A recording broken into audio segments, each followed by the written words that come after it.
It's a whole new world up here. Thank you, Ellen, for that very kind introduction. It's embarrassing, but very kind. Thank you for that.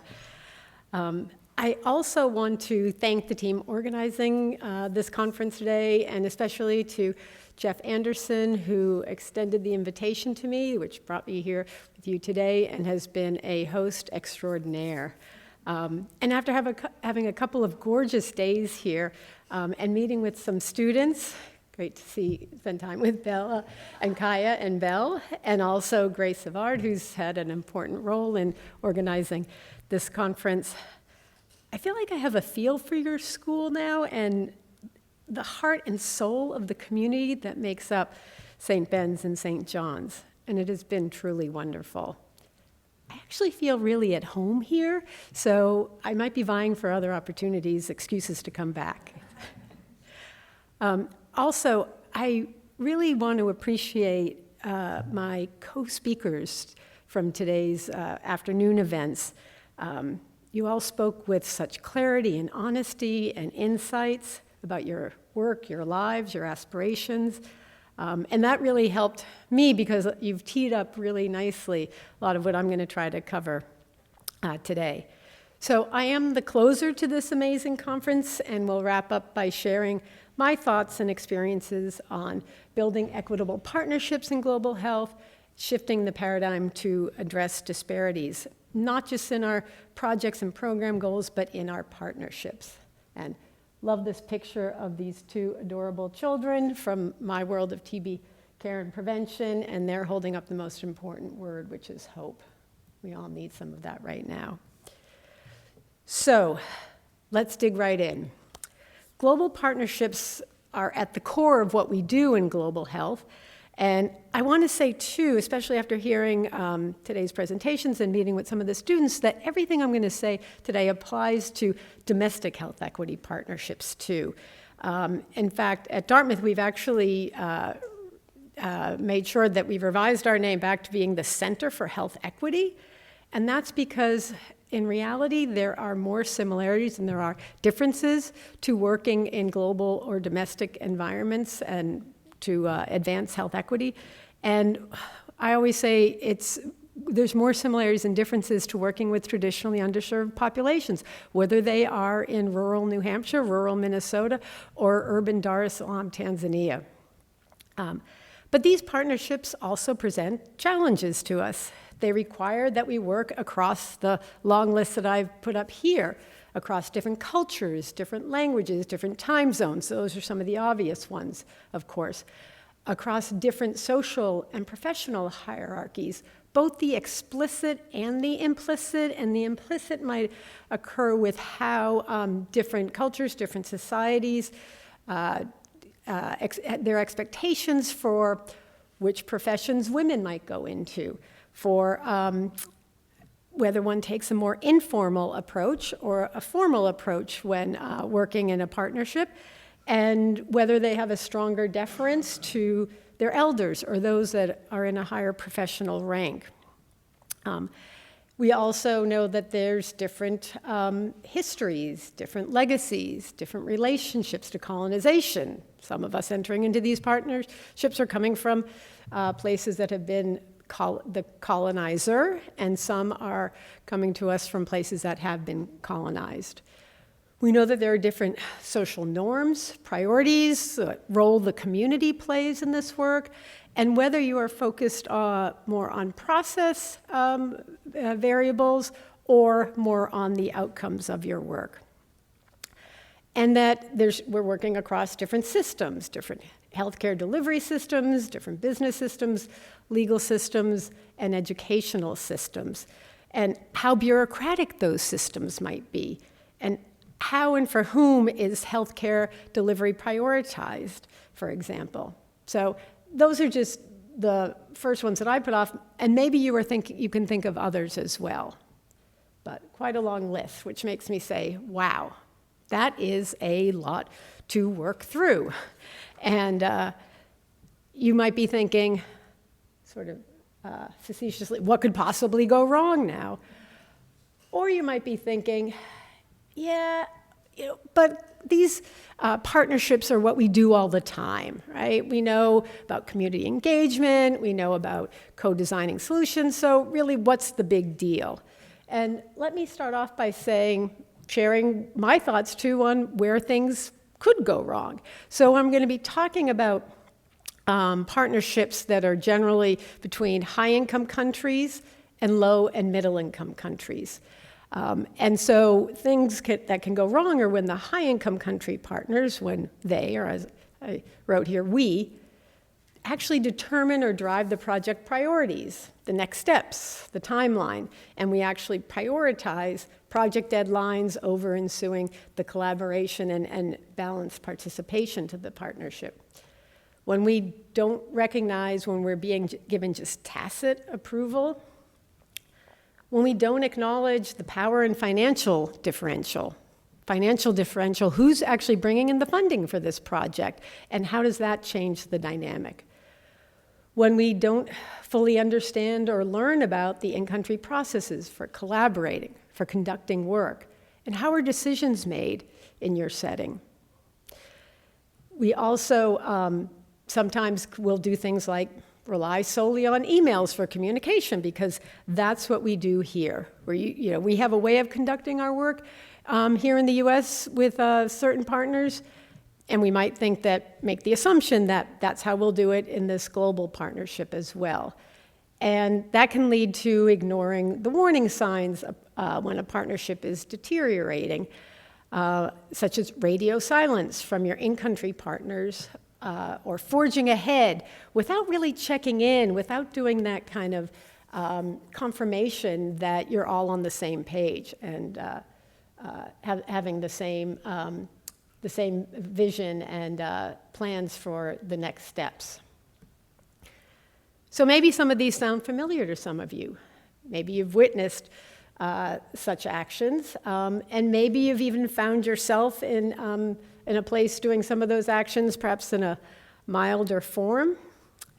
Well, if you saw my TED Talk, you might know what's coming next, but my uncomfortable truth, what I have to say, is that everything on that previous slide, I've done it all. And I was so efficient, I did it all in one project. I didn't even have to spread it out over several.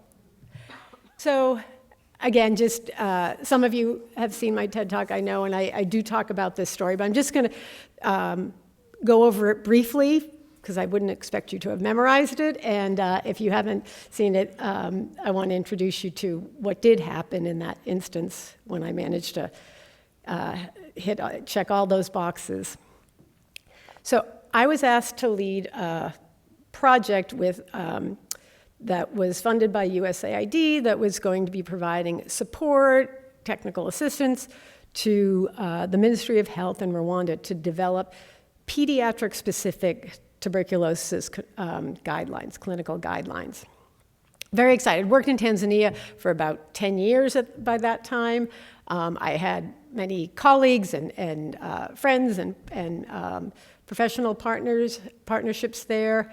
And so I thought this was great. I brought in other global health experts from Dartmouth on my team and went over and met with our partners there. These were new partners in the Ministry of Health, but some also from the university, Muhimbili University, where I've had a long-standing collaboration. And we agreed to a timeline, we agreed to a plan, and went back to our respective day jobs and started working on things. And my team was cranking out, drafts and outlines and sending documents, and I ignored the radio silence that I received. I thought, well, they're just busy. We'll keep moving forward because, I'm sure they'll catch up. And when I did finally, after a few months, make contact, they said, we're going to have a meeting in Dar, and we'll get back to you. And what I learned was the outcome of their meeting was that they were actually ditching all the work that we had put in, the drafts that we had created. They said, we're going to start from scratch and start with a brand new document. I was a little bit surprised by that, and I reached out to some trusted colleagues, and I said, what was going on? Could you help, broker this, help resolve it? And they were like, no, I'm too busy right now. I'm traveling. I really can't get involved. And that scared me. what was going on, or was it different work styles, cultures, decision-making practices, and I didn't know. So I got on a plane, went to Tanzania, and it was over dinner with one of my trusted colleagues who I had known for years. He had been a medical student who had come to Dartmouth on clinical exchange from Muhimbili University. His name is Dr. Goodluck, and by then I needed a little bit of that. I said, "What's going on? Can you please tell me what's happening?" And he said, "Lisa, haven't you seen? You've taken complete ownership of this project. We're just trying to reclaim the ownership of it." Wow. That was an incredible eye-opening experience, and there is nothing better than an honest friend who can say something like that to you. So fast forward to this punchline, we slowed down, we talked about their process, and it turned out to be very different from what we would do, well, what I was used to doing in the US, in that they actually had 3 separate 5-day meetings where all the stakeholders were in the room. It was a group of about 20 to 30 people, everyone from the radiologists to the clinicians to the policymakers to the nurses. And we went through that document line by line. Could never see, if I suggested that to my colleagues in the US, they'd laugh me out of the room. But that was their process, because consensus was more important than majority rule. It was fascinating. And the good story is the guidelines were completed. When I went back actually to participate in that first 5-day meeting, I met with the head of the TB and leprosy control program, and I sat there and I said, "You have an incredible opportunity before you. You're going to be the first country in the region to have pediatric-specific guidelines. What an incredible opportunity. How can we help?" So completely different stance. And that was that was about 10 years ago, so I'd been working in this field for 20 years. Now it's 30 years, but still learning. And I think there's an important point here about constantly reviewing and checking in on the process and on yourself, and doing some critical self-reflection, which I'll say more about. So we know that global health partnerships are essential for this work, that they're necessary, but they are complex. And I'm going to break it down. I mean, we're talking about human relationships, and human relationships in any context are complicated. Anyone with a spouse or long-term partner or close-knit family can tell you about that. Anytime 2 or more humans are interacting, there's so much going on all the time. And what I've realized is that we all bring our egos, our biases, our preferences, our vulnerabilities, and our insecurities to our professional relationships, even as we try to keep them strictly professional. So I do recall, I was thinking of a story when I was leading the COVID response at Dartmouth, and we were in a pre-meeting session about to do a live stream, what we called them community conversations. And I was emphasizing how, wow, we really learned from this virus humility, right? The virus kept one step ahead of us, and all the infectious disease experts, public health experts, were talking about how we needed to be humble throughout. And then my next colleague, one of the senior administrators, said, "Yeah, but you know what really matters is that until today, of course we're going live today, until today, we were in the #1 spot of having the lowest number of cases of all the Ivy League schools, and now Cornell just pulled out ahead of us."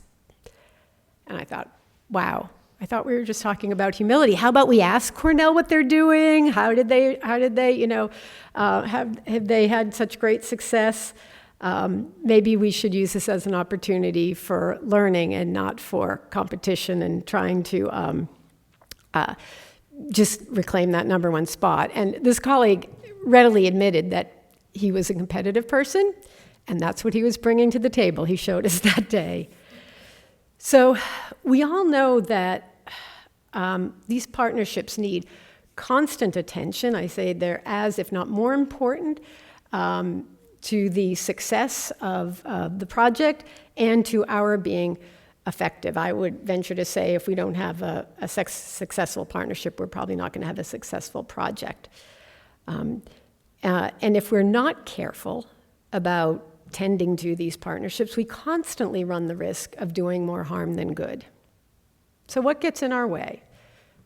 Started to hint at some of this, but I say our way. I'm assuming we're all thinking the same way. We're all people with good intentions, good motivations, and concerned about equity, and we were reminded earlier today that good intentions are not necessarily enough, so let's dig a little deeper.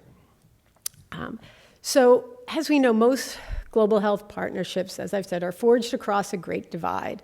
Okay, this occurs when a high-income country is partnering with a low or middle-income country, which is typically the model. And David Citrin, who's at the University of Washington, and colleagues in their article entitled Power, Potential, and Pitfalls in Global Health Academic Partnerships, point out that these partnerships are so risky because of this underlying core tension that exists when a wealthy, premier, powerful institution engages with partners from low and middle-income countries. They say that these partnerships inherently involve complex, dynamic, and unequal power relationships. The legacies of colonialism are always there in the background, and we sometimes forget that our presence in these settings can be disruptive. So the real risk, too, that I keep emphasizing is that, and what should be our greatest fear, is that under these circumstances, there can be a tendency to reproduce the very global inequities that we seek to address. And Citrin summarized this by saying, fostering impactful, ethical, and equitable engagements in low and middle-income countries is challenging precisely because these partnerships are forged across staggering inequalities. And I think we should keep in mind that I consider the stakes in these situations to be quite high. Getting these partnerships wrong can have grave consequences. We have to think about failed efforts that we may have witnessed in the past in which, an assessment was made about what a group from the high-income country may have identified as a critical gap, and maybe with some tacit approval or some polite acceptance from, very likely, the incorrect set of stakeholders, we moved ahead with the solution to a problem that wasn't a problem for our partners or a priority for the community that we were working with.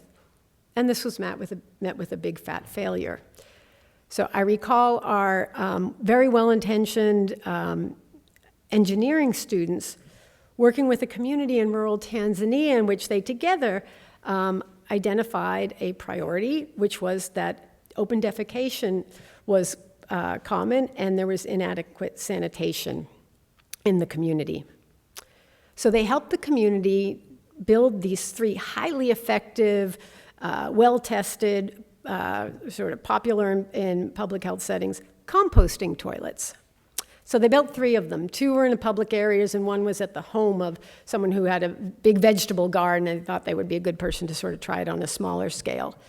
And when they went back 4 months later, what did they find? Not one of these latrines was being used.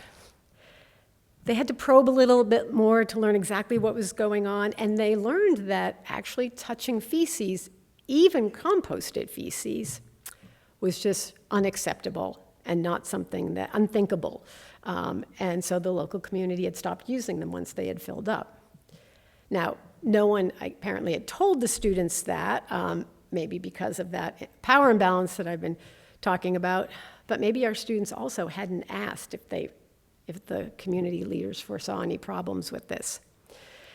So in the end, it just became one of those dead-end projects. Fortunately, their cook stove project, though, it was a roaring success, but that failure still stung. And we know that these failures come at a cost, right? In terms of eroded trust, squandered resources, and continued disempowerment. And I keep saying it's time that we stop learning this lesson on the backs of these communities. So if awareness of some of these issues, the complexity of these partnerships is the first step, how do we avoid replicating the very damaging patterns and inequities that we are striving to eliminate? And I say to do that, it's going to take a paradigm shift in our approaches, in our practices, and I want to offer some practical approaches that we have promoted and have adopted at my institution. So paradigm shift number one is about moving global health from the realm of charity into the realm of global citizenship, global security, human rights and social justice frameworks, and again, focusing on that partnership and interdisciplinary collaboration as a goal unto itself, and creating global health as an academic discipline. I'm so pleased that you have a global health minor. Congratulations, that is an impressive success. We don't have one at Dartmouth. I hope we will soon. We have one that's under the anthropology department, but it would be great to be able to offer more curricular recognition for work in global health. And I always say with it being an academic discipline, it's like, you wouldn't really want someone who dabbles in surgery to take out your appendix. So why would we want someone who dabbled in global health work to be a practitioner in global health? So there's been some great satire around this, including when, if you are familiar with the satirical newspaper, The Onion, in which they're mocking volunteerism, and they're saying, or voluntourism, joking that a 6-day visit to a rural African village can completely change a college student's Instagram profile picture. And that's obviously not what we're going for. So asking the questions about volunteering and voluntourism, and about connecting with other academic networks and other academic global health partners through organizations like the Consortium of Universities for Global Health, which is based in DC, but also has international partners joining now. So global shift number two, this global versus local distinction is completely artificial. And I loved hearing about the domestic health equity work that students and recent grads are doing here and elsewhere in Minnesota. It's just, you guys have gotten this one, I think, but I'll go through it quickly anyways. I had a colleague many years ago now who just said this, and it still just rings in my ears when she said, "Our global is always someone else's local." So again, there's no distinction here. But at least at my institution, I've been finding that the global settings are more appealing. So if I say to students, here's a setting where you might go work somewhere in Southeast Asia, I'll say, and would you want to go work and help this family meet its healthcare needs? They said, yeah, that's exciting. I'd love to do that. Oh, I have lots of ideas, ways in which I think I could be effective. And I say, yeah, so tell me why you want to go. Oh, well, there's opportunity here, and I think I could have a real impact. And then if I show them a picture like this from a community in rural New Hampshire or Vermont and say, what about going to work with this family to help address their healthcare needs? Typically, students will say, that's going to be much more difficult. I mean, that's such that those are long-standing problems. They're deeply entrenched. They're complex. I'm not sure I can be effective there. As if the issues that the family on the left, again, say from somewhere in Southeast Asia, their problems are equally complex, equally deeply entrenched. And just the main difference there, of course, is understanding the context. So once we dig in a little deeper, we find out how complicated these challenges can be. And I think it was also mentioned this afternoon, too, that this concept that I often say is like, there are no easy solutions. You're going to get over into a global health setting in a lower middle income country, and you're going to think, oh, we could fix this, we could fix that. There are no easy quick fixes. All the low hanging fruit has been plucked. There's really smart and competent people over there, and you just need to ask, why is this still an issue? Why is it still a problem? But believe me, it's unlikely you will have a quick fix for them. Paradigm shift number 3 is about, it's not about pins on the map. It's about bringing our learners to the world and the world to our learners. And that really comes down to practicing reciprocity. And this is one of my main mantras in global health work. It is very revealing, but I think it's the only way that we can even the playing field. So if we are going to send our student, Nareth Carlisle, tall white guy in the back there, a Dartmouth medical student to Muhimbili University for clinical training, we should be willing to receive and support the two students here on the right, Jacob Kagizi on the left, good luck Liatu. Yes, my good luck doctor. And receive them at Dartmouth for their clinical training. And when we started doing this, our faculty were like, we were sending our students out, everybody loved that idea. Oh, this is great experience for them. They're going to learn so much, and they can be helpful. There's so much they can do.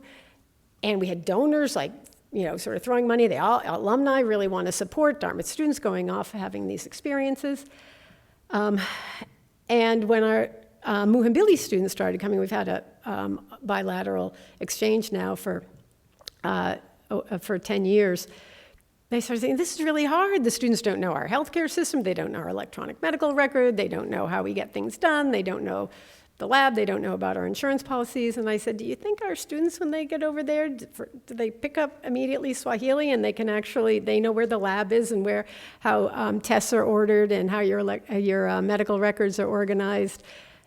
But people had just been willing to assume that our students over there were able to do lots of good things, and students coming were a burden without recognizing the burden that we were actually placing on our host country partners. So again, very, very revealing, and I think reciprocity is always noticed by our partners and appreciated and valued. So next paradigm shift is about prioritizing who benefits. Reaffirming it's not about us, never was, never should have been, but it's about placing the partnership at the center of the work we do, following our partners' leads, and ensuring that their priorities set the agenda. The fifth paradigm shift that I'm going to introduce you to is about decolonizing global health. People heard this term, people well aware of it. Let's unpack it a little bit, because I certainly have colleagues of mine who say, what are you talking about? What does that mean? What does that look like? Typically those who are not in school at present, who've been out practicing for years, completely new concept to folks. So I sort of am going to break it down in these two parts. One is about knowing and understanding yourself, your motivations for this work, your interests, what drives you. And we need to be constantly self-reflecting and addressing our own implicit biases, the pervasive and destructive consequences of systemic racism and microaggressions that sometimes we may unintentionally be contributing to. We need to pay attention to things like our language. We heard today about how word choice matters, and I'll say a little bit more about that also in a minute. Our practices, our attitudes, and recognize that assaults, these microaggressions, things that we may say or do, can be subtle and completely unintentional, but felt very strongly by the person who's on the receiving end. So we have to recognize, too, that colonial remnants in global health remain. So this includes things like the unwritten norm that low and middle income countries are incapable of solving their own health problems. We've cornered all the good solutions here. That organizations, funders, and regulations, again, as we heard about some today, put more power in the hands of the rich and the powerful, in this case, the high-income countries, and that there are practices that further strengthen that unequal power imbalance, and that can go to who is receiving the funding, who is responsible for doing the reporting, and just ways in which they create that power imbalance as to who's leading the project and the effort. So I want to just mention a couple of papers now. John Crump and Jeremy Sugarman, they're from Duke and Johns Hopkins, respectively. They really publish a lot in this area, and they published sort of the two seminal articles, one from 2008 and one from 2010, that have really launched our thinking about these issues. And they did that by linking ethical global health practice and collaboration with the concept of equity. So many papers by them, but they published these guidelines on ethical and best practices for global health training. And I love this quote in which they say, global health training that benefits the trainee at the cost of the host is clearly unacceptable. Mutual and reciprocal benefit geared to achieving the program goals of all parties and aiming for equity should be the goal. So this dates back to 2008. So we've known about some of this for a long time. We're obviously not there yet where this is completely the norm. And then I, along with an international group of colleagues, published an article specifically about decolonizing global health education, and put the reference down, but we proposed 5 approaches to facilitate decolonizing global health, and we really tried to make it about providing practical tools, practical approaches. So we talked about emphasis. This is largely for medical students, but even for undergraduates who may find themselves overseas in a healthcare setting and being asked to do things that they shouldn't be asked to do. So we talked about emphasizing patient safety. We sometimes refer to this as practicing or working within your scope. I always say to my medical students, but undergrads as well, if you wouldn't do it here, don't think about doing it there, right? It seems pretty straightforward, but there are still stories of people coming back because they were given an opportunity that they took to practice outside of their scope. So applying fair trade principles to educational programs, and there's the fair trade learning rubric. Again, a very practical tool that you can use and apply to your educational programs. To develop global health curricula, learning objectives, and competencies. And again, provide a tool from the AAC&U. They have an open access value rubrics that emphasize things like the learner's global self-awareness, how to take different perspectives. And we also talk about addressing power dynamics and development narratives to counteract that deficit-oriented mentalities that reinforce the colonial power dynamics. I know we talked about that also this afternoon. So you all were just teeing up this talk about how the deficit narratives can be really damaging. And then equalizing access and opportunity of educational experiences. And there where we're really talking about reciprocity. So I also want to share the work that might be coming down the pike, which is, so we heard about decolonizing global health. What about indigenizing global health? Have people heard about that concept?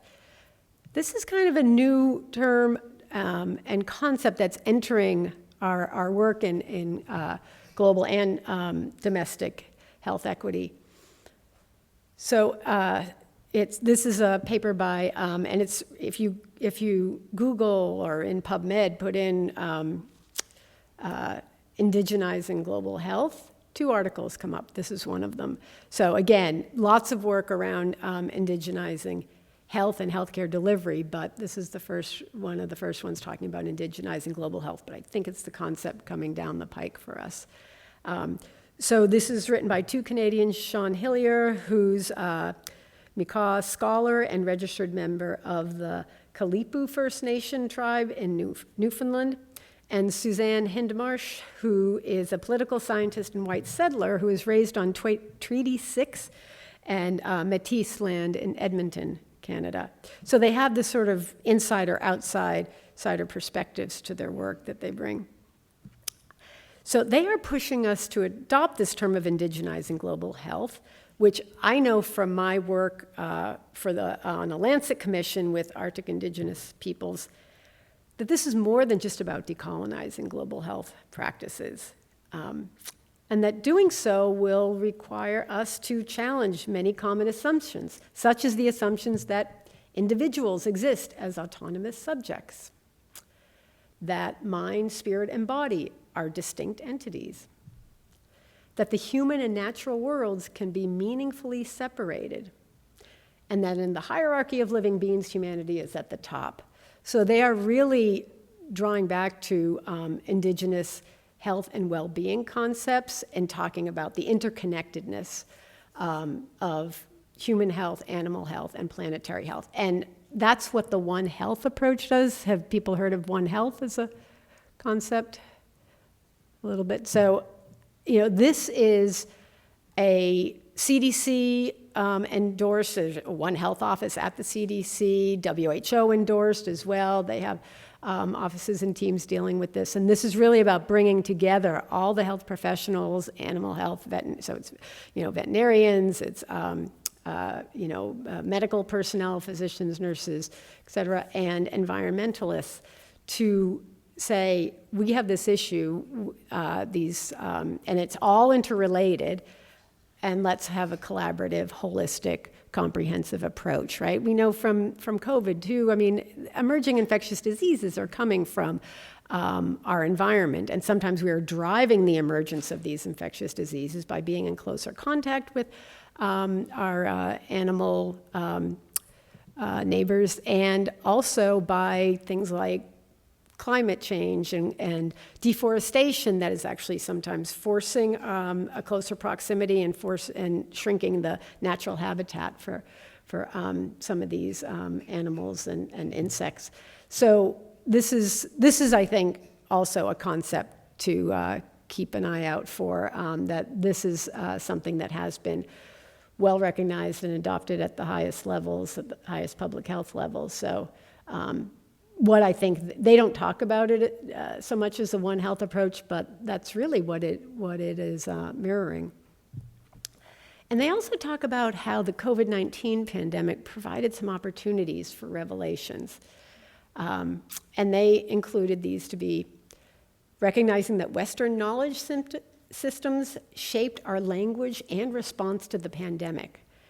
And that led to adverse health outcomes among populations and communities that have been historically marginalized and systematically disadvantaged. So we all know that the COVID-19 pandemic just revealed so many fractures in our healthcare system in the US, and again, ways in which that was driven by our approaches and decision-making, including decisions. I immediately jumped to the example of COVID vaccine distribution, decisions that were made for and not necessarily by affected communities, that not in every place, but certainly I saw that happening up in New England.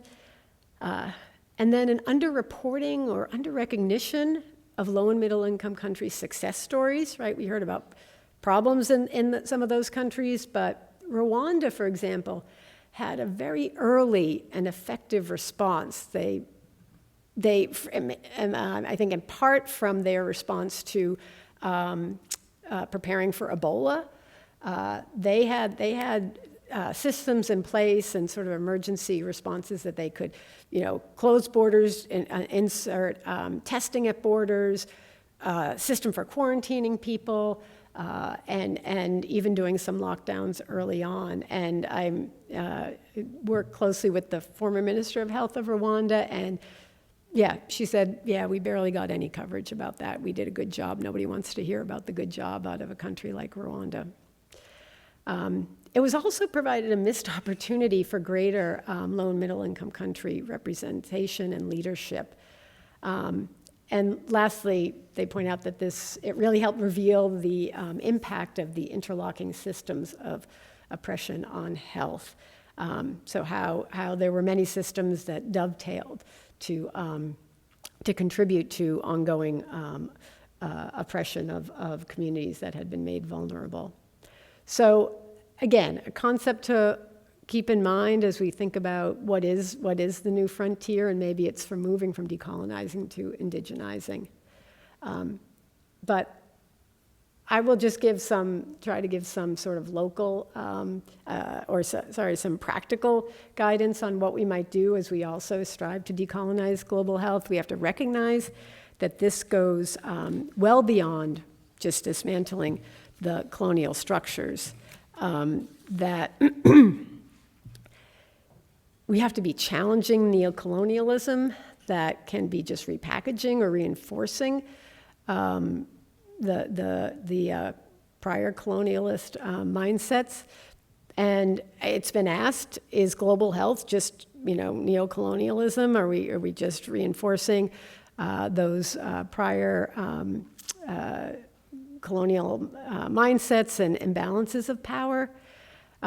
So we have to be thinking about that as we engage in this work, and think about how we do decolonize mindsets and sort of try to disrupt some of those embedded, sometimes so deeply embedded that we don't even think about them anymore, but these perceptions of superior inferiority that get assigned to high and low middle income countries.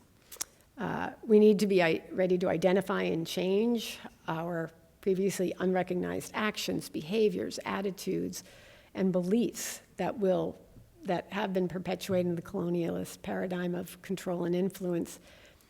And we need to involve our low and middle income country partners in the discourse about decolonizing global health. So full disclosure, a lot of what I've been talking about, we had a multi-cultural, multi-ethnic group of authors on our paper, but largely what I'm presenting, and when I go to meetings or conferences or talks on decolonizing global health, I sometimes worry that it's the high-income country privileged global health practitioners at the universities that are coming up with these approaches and methods. And I really feel like we need to bring more of our low and middle income country partners into that conversation to help us figure out how they think we should be moving forward to decolonize global health.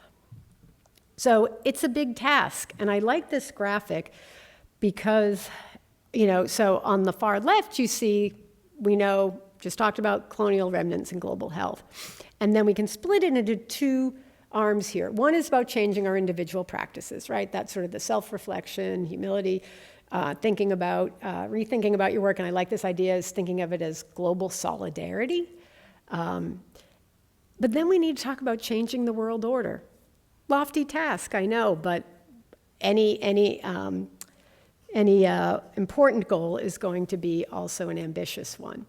So this is about thinking from a systems perspective and thinking about what systems continue to oppress and enact structural violence on the communities that we're working with. How can we think about redistributing resources, even just funding resources for shared prosperity?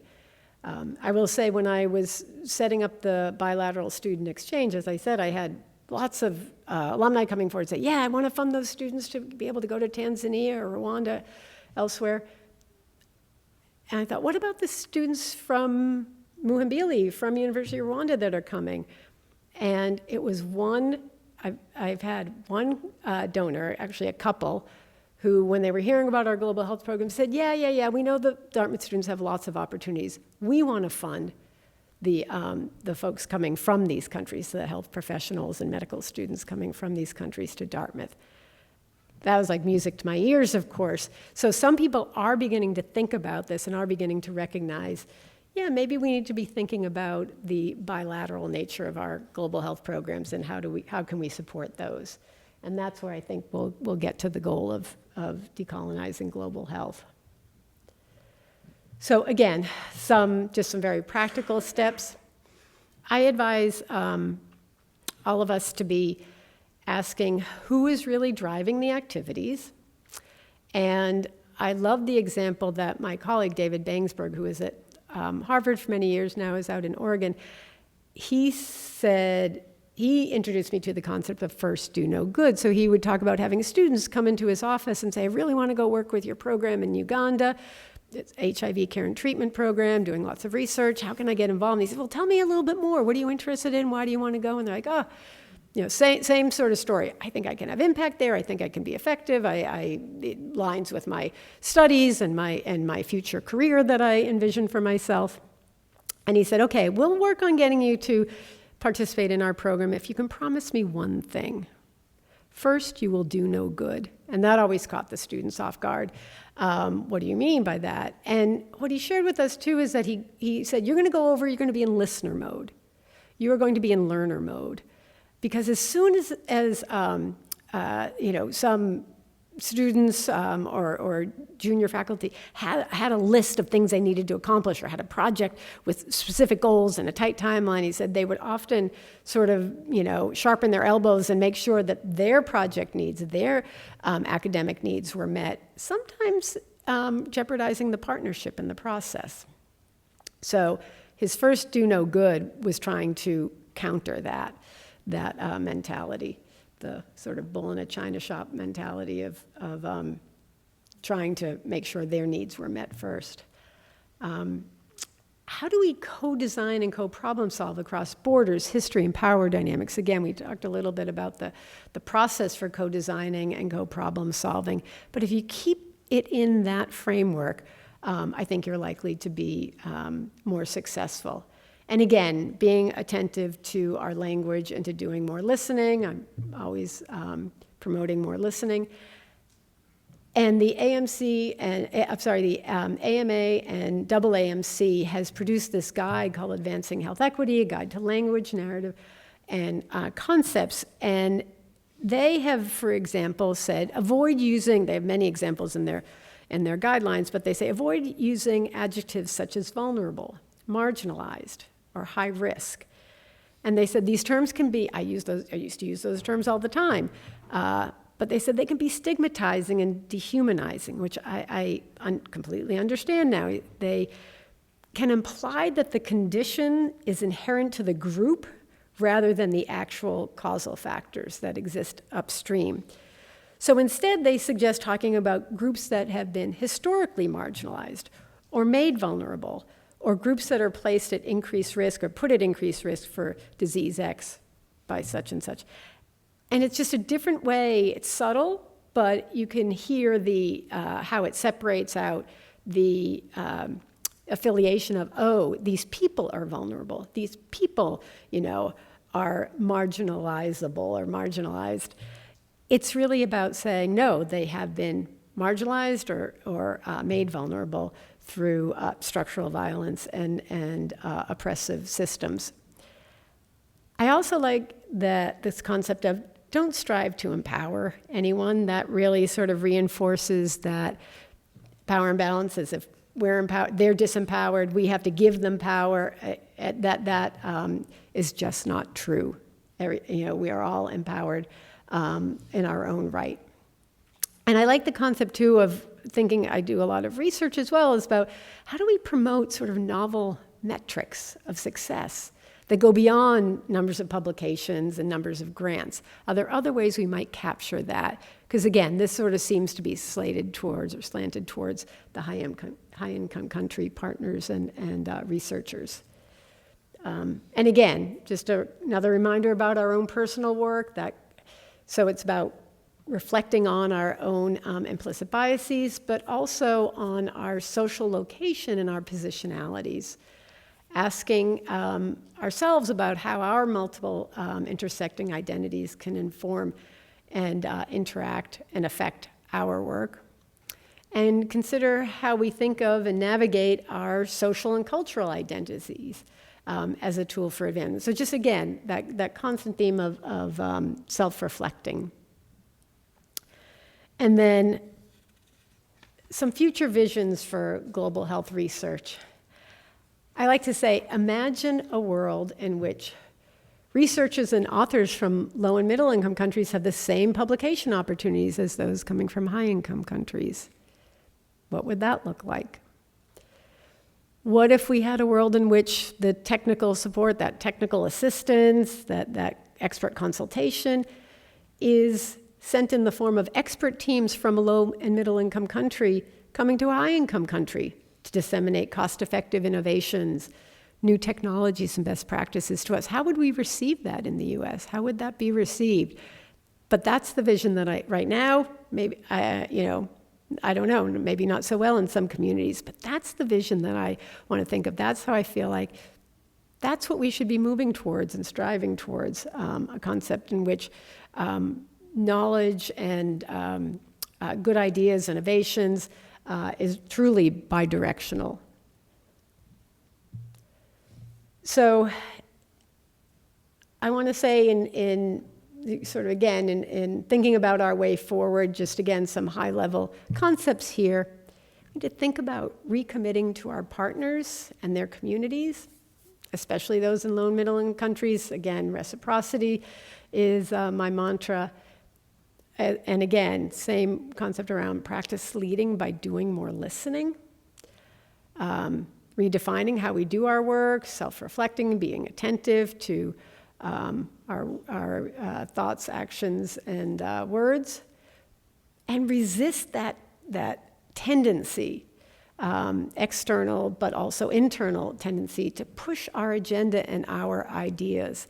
I love that the former Minister of Health of Rwanda, Dr. Agnes Binagwaho, has said, do you know how many PhD graduate students have built their PhD dissertations on the backs of my people?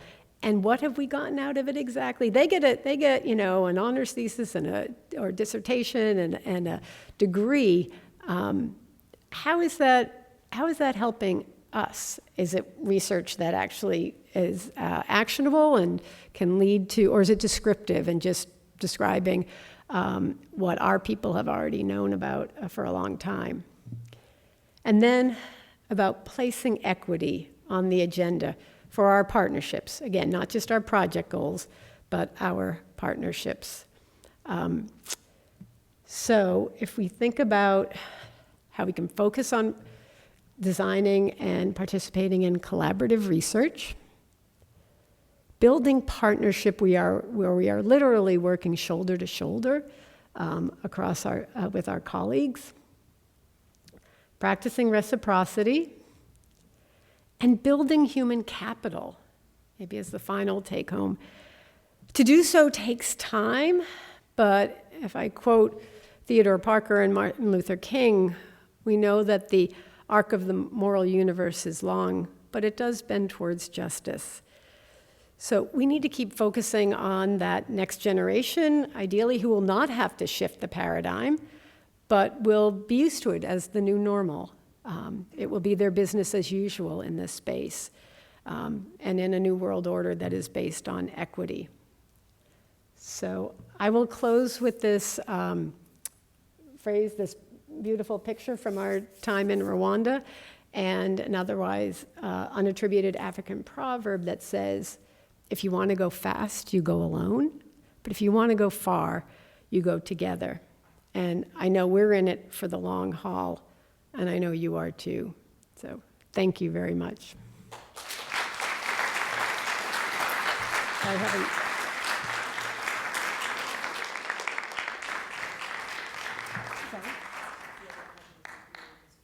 I'm happy to field them.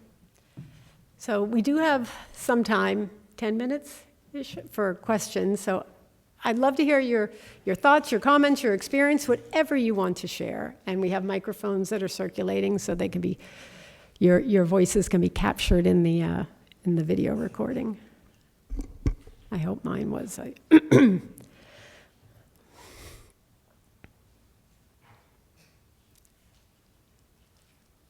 Yes, just checking. Grace. This is. Can you guys hear through this? Okay. Thank you so much, Dr. Adams. That was wonderful. So one of the things that I am thinking about is you talked a little bit about there's a tendency and a danger in wanting to push an agenda, particularly in partnerships. And one of the things that I've been thinking about is there's also a need for measuring progress, right? And thinking about evaluations of programs. So I'm wondering if you have any tangible methods or insights that you're thinking about that help you to stay away from pushing an agenda, but also making sure you're measuring progress and being able to evaluate programs? Yeah. Yeah, that's a great question. And I think one of the first things I would say is that, everyone wants to create timelines, and funders want to see you have a timeline for reaching milestones and getting the work done. But give yourself time. Doing things well and doing things right, it can take more time to do that. And wherever possible, to be able to be flexible about it. The other thing I will say is, I think as part of the project or program assessment, monitoring and evaluation piece, and maybe even in the formal timeline, is that checking in, that pause, let's check in, let's make the partnership, these sort of process indicators or metrics as part of the project, so that we don't risk kind of just being runaway trains in some cases, and really making sure that we are perfectly aligned with or as perfectly as possible with our partners. Just that the partnership itself is almost treated as a project goal as well. Awesome, thank you.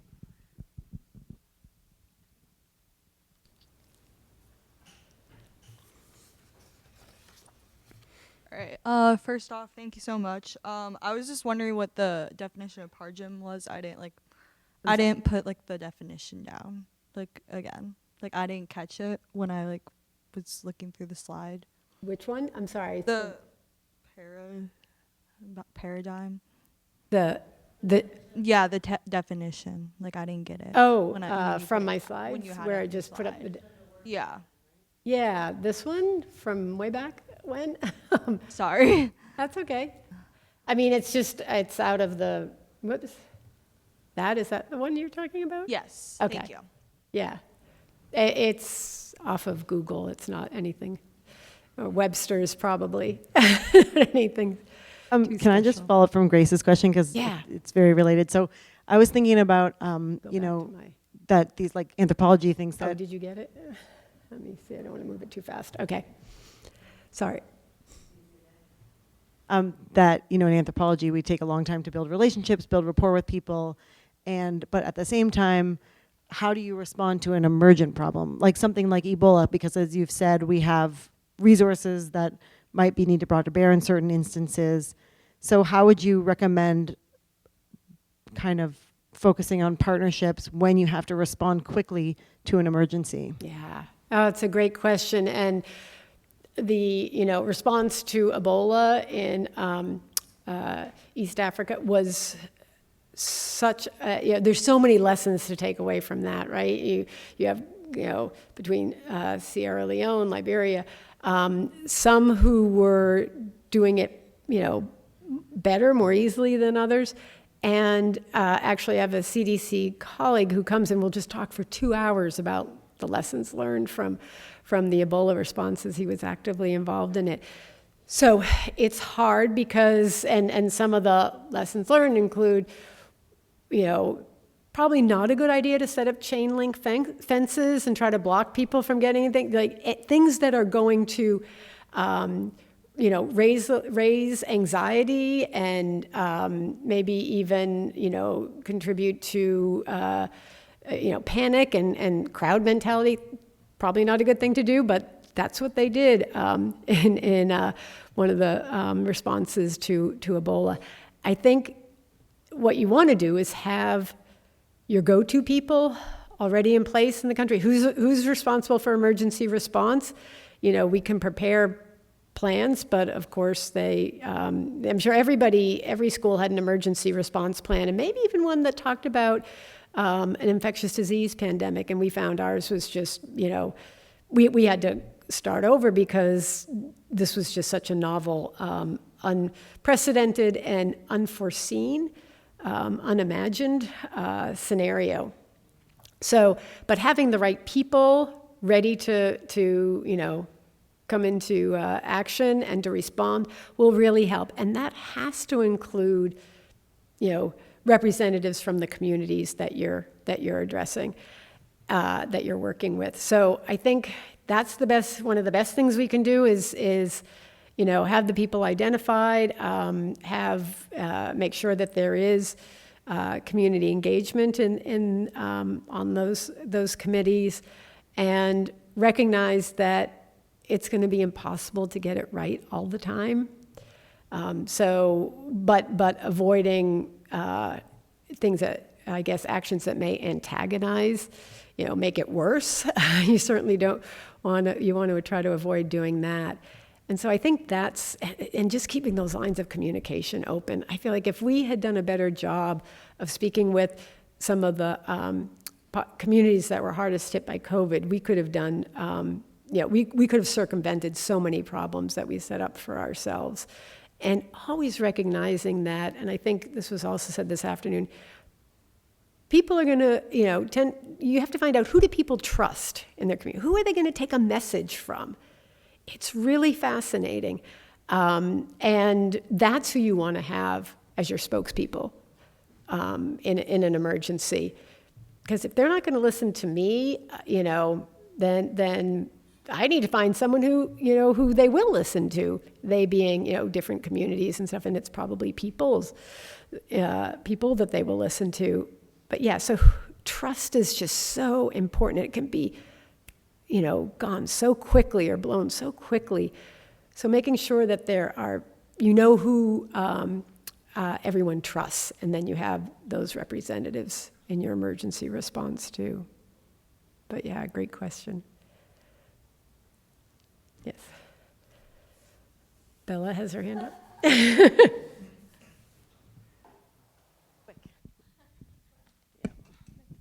Well, thank you. That was wonderful.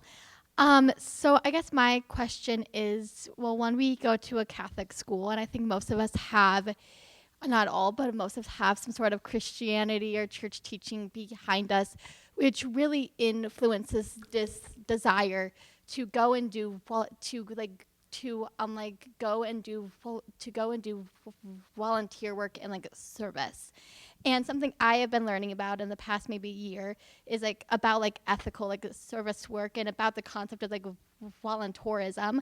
But I've had a really hard time having these conversations with other people. And I found that sometimes when I have these conversations, it kind of feels like I'm coming across almost attackingly or bursting somebody's bubble of the work that they've done. So I guess I'm just asking for any advice on how to have that conversation, because it feels very fragile to have with somebody in terms of because everyone wants to go and do good and help out, and it's hard to have a conversation when you're saying there's not always the best. Yeah, so many good intentions out there, and how do we work with well-intentioned people to make sure, as I said, that they're not doing more harm than good. And again, we all can be in those people and be in that position. So I think what you're getting into really is about how do you have difficult conversations around this work. And I mean, even when we're talking about decolonizing and movements now around systemic racism, and how do we have these conversations that might make people uncomfortable. And I often find that asking questions is the best way to get at it, and see if sometimes people themselves will come up with, I guess that maybe that was problematic, or maybe they should be looking at something. And and if they don't, you could suggest, here's an example of what might work. But if you say, that seems like, you had, I'll take an extreme example, but which has happened, is when undergraduates go overseas and are, shown how to deliver babies, and then you have a undergraduate student delivering babies in a rural setting. Or it could be an urban setting, but the ones I know about have been in rural settings. They're like, well, it was all hands on deck. I needed to do this. And say, gosh, how did that make you feel? That must have been uncomfortable. Or I can imagine that could be uncomfortable. And I've actually used that example to say, so imagine, your sister, your aunt, your cousin, is pregnant and ends up going into labor unexpectedly in a place where she's not from, and goes into the hospital, and they're like, it's great, we've got some visiting medical students from outside the U.S., and just a great opportunity for them to get to do, a birth, or undergraduates, college students from outside of the U.S. And they're going to have to use a translator because they don't speak English, because that's often the case for our students. And I say, gee, because that, I know we'd all be, that might make us all uncomfortable with that idea, huh? So I can imagine how it might have made the women in that setting, how maybe uncomfortable, or so try to sort of probe at it and say, there's always I know of someone, I had a friend who was in that situation, and what they found was really difficult was this. And so just try to sort of gently kind of probe and see where they are thinking, what they are thinking about this. It's not your job to, educate everyone in the world, but I feel like just starting asking some questions can really get the conversation going. If it's someone that they trust you, you trust them, it can be a lot easier. Sometimes it can be a lot harder too, because you don't want to jeopardize that friendship or trust, but curiosity and questions can go a long way. Just like a good anthropologist or sociologist, right, would do. All right, I think this might have to be our last question, but Dr. Adams, probably stick around for a few minutes if you have more. Absolutely. Hi. So my question deals with competing leaderships, leadership styles, or just ways to go about outcomes if you have a certain leadership group that you're underneath, and also another one. For example, one could be like the Office of Equity, or has the president involved, and then the other one has directors, or a big director involved. And they both have teams they're in charge of, and you notice like there's competing wants or agendas, and you want to get stuff done, and you don't know like where to go about it, because you know that this is holding back just the overall team. Like, let's just say a whole state. Where do you start? That's like you're underneath them. It's your job. You don't want to necessarily leave the job, or if you don't see stuff happening, do you leave the job? So my question deals with like, what do you do in those cases when there's competing agendas, competing leadership, and you're underneath those roles? Yeah, and it's very likely we could all at different times find ourselves in that position. So what do you do? I talk about finding your allies early on. So who are the people that you can build that trustful relationship with? If it's not your immediate supervisor, or that can make it tricky, but ideally that's who it would be. And seeking guidance from people, say, this is going on. I'm not sure how to approach this, or how to deal with this, disconnect in the organization. And sure, sometimes it might seem irreparable, or again, it may not be your job to try to fix it. It may be at a much higher level, and you're able to do what you can do, but not more. And so sometimes, yes, it may say, this job, I just can't be in this job. It's not working out. But that's definitely a last resort. So, the first steps would be to figure out who your allies are, figure out, again, it's dialogue, it's conversation.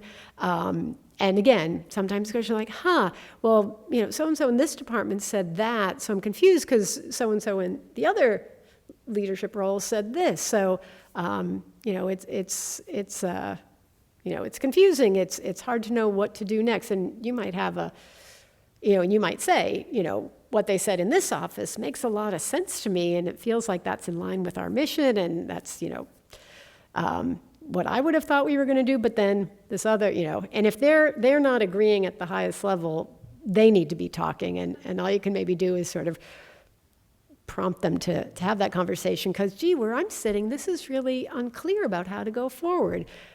Again, just sort of questions and curiosity, and observing, reflecting, and saying, I just have noticed this. And so sometimes that can help. You all are so young, and it takes, I feel like, decades to really hone those skills, but you're so far ahead of so many of us by asking these questions now. Thank you. All right, well, we're out of time, so can we give another big round of applause for Dr. Adams? Thank you. Thank you so much. It was wonderful.